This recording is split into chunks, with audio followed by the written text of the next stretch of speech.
Hi, I'm Donna Miller.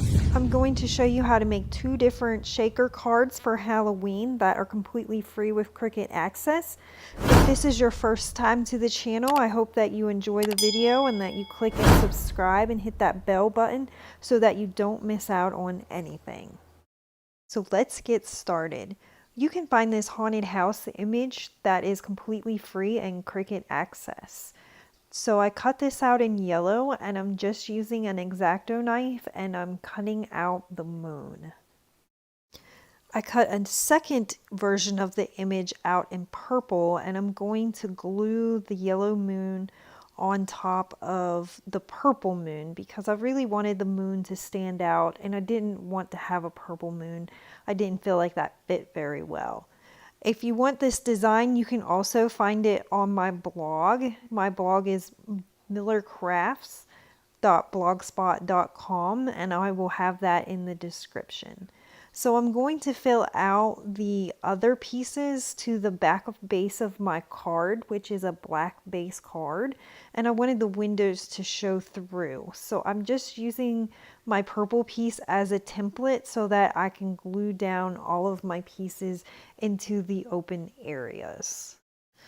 Once I have all of the pieces in, I'm just going to gently pull off my purple template and then I will have my background together. I'm using Cricut acetate to hold in all of my shaker pieces. It comes with a protective film that you will have to remove both sides of the plastic film on there. It just helps preserve the plastic so that you avoid getting scratches on it. You could use any kind of hard plastic that you like.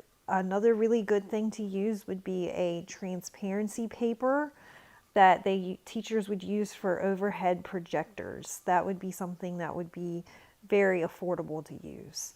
I'm using art glitter glue to glue down my background and I'm just going to press that clear plastic onto the background. Once you have your clear plastic glued onto the background, you're going to want to cut foam tape.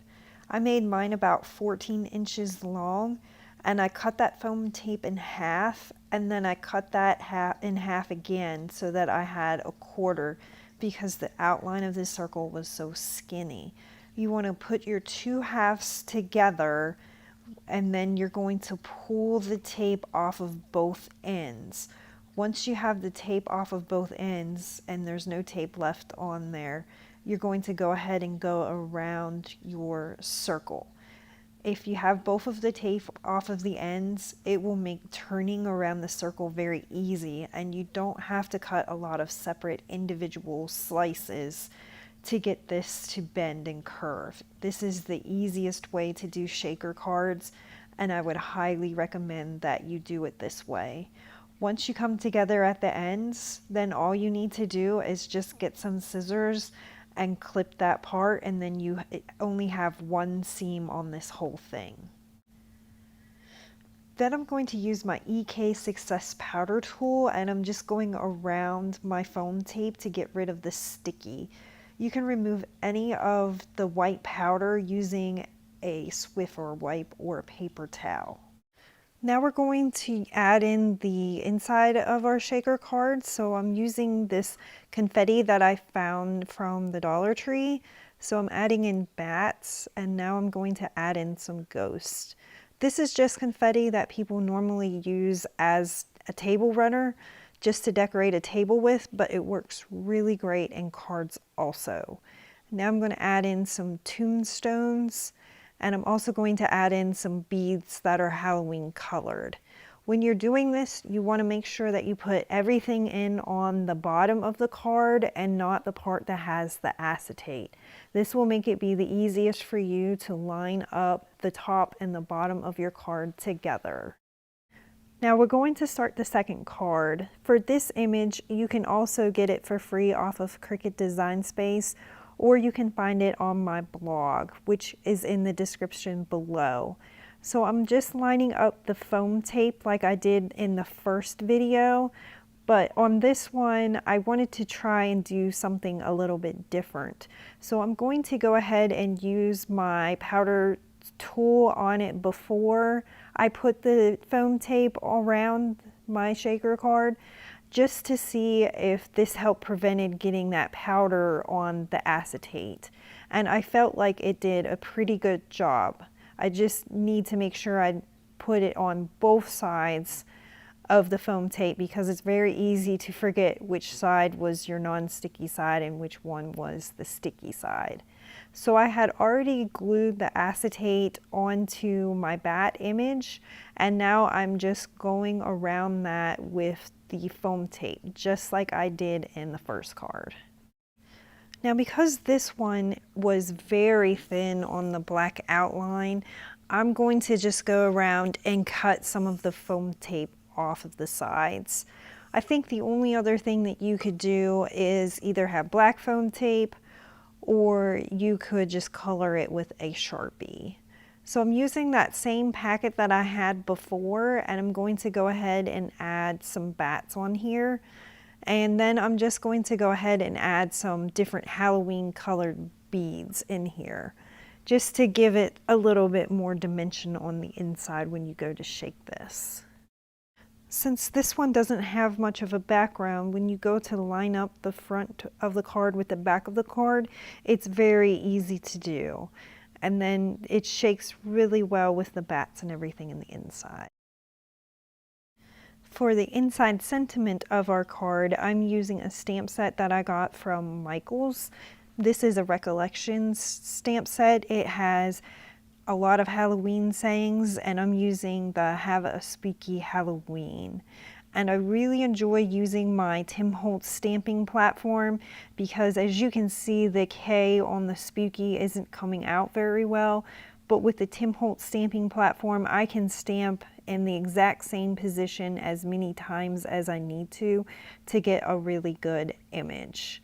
So it doesn't really matter what name brand you get, but as long as you have some kind of stamping platform, whether it be the Tim Holtz or the Misty or the We Are Memory Keepers, you are going to have a much better time with this tool. Now I wanted to also decorate the inside of the card, so I'm just using some of the extra confetti from that kit, and I'm just gluing the bats down.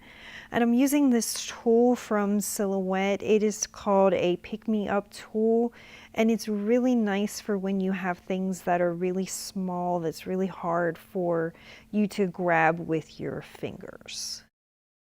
So now that I have my inside of my card done, I'm going to go ahead and glue that down using the Art Glitter Glue. So I like how this inside came together, and I feel like those bats just gave it an extra pop to the inside of the card. And I just love the way that this looks. It reminds me of Batman, and I love it. For the inside of our other card, I was going to put the ghost straight on there, but as I press it down, it just really blends in with everything. So I'm going to get a Sharpie, and I'm going to go around the ghost and outline the outside of the ghost to make the ghost stand out more. So I'm going to go ahead and glue down one of the tombstones to the side of the card there, and then I'm going to glue down the ghost that I just outlined. And that black outline really makes that ghost stand out a whole lot more. So I'm just using the Art Glitter Glue to glue that down. Now once I have that glued, I realized you can't really see the eyes on there, so I grabbed a fine tip Sharpie, and I'm going to go ahead and color in the eyes and the mouth to really make them stand out. So now all we have to do is glue the inside of our card to the card base itself. So I hope that you enjoyed this video. If you did, go ahead and give it a thumbs up, and don't forget to click and subscribe and hit that bell to get notified of future videos so that you don't miss out on anything. And if you like this video, there is a playlist on the page for other Halloween cards, and I also have one started for Christmas cards too.